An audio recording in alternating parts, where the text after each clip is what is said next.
Hope Hicks is testifying in former President Trump's criminal hush money trial. She served multiple roles in his administration, including as White House communications director and counselor to the president. She was also involved in the Trump 2016 campaign. Let's bring in Katrina Kaufman and Graham Cates. Katrina is a CBS News campaign reporter and an attorney.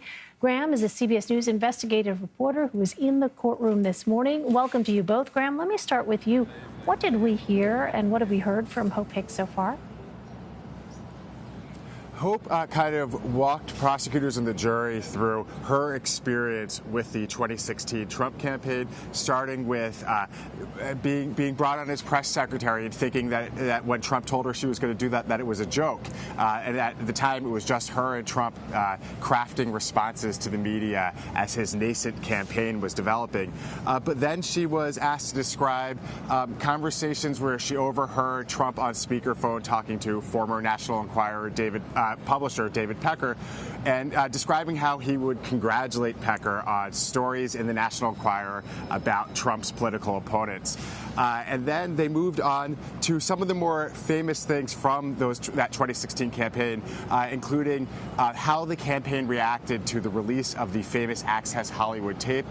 The first time Trump read a transcript of the tape, she recalled that he said, "I don't think I would say something like that."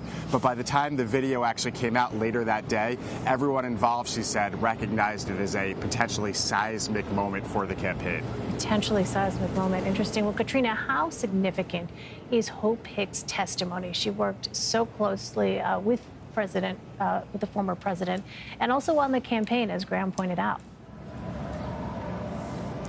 She is absolutely a key witness in this case, and as Graham was just describing, she's also corroborating other testimony that we've already heard from David Pecker, where he was talking about how he planted these negative stories about Ted Cruz, for example, in the media as a part of the catch and kill deal. So we're now hearing the perspective from someone who was working on the inside with Trump on a regular basis.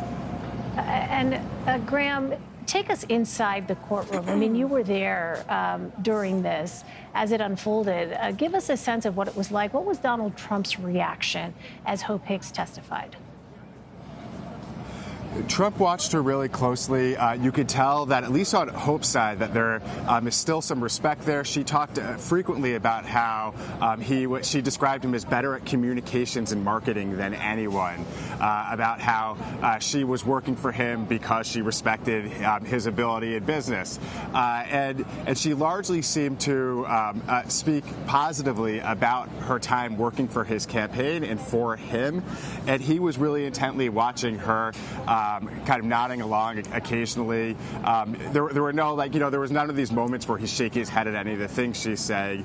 And there was also a surreal moment where she was asked to describe a debate that happened right after the Access Hollywood tape came out. And she said the moderators were Anderson Cooper and Martha Raddatz. And at that moment, Trump's lawyer, Boris Epshteyn, turned around and looked at Anderson Cooper in the courtroom.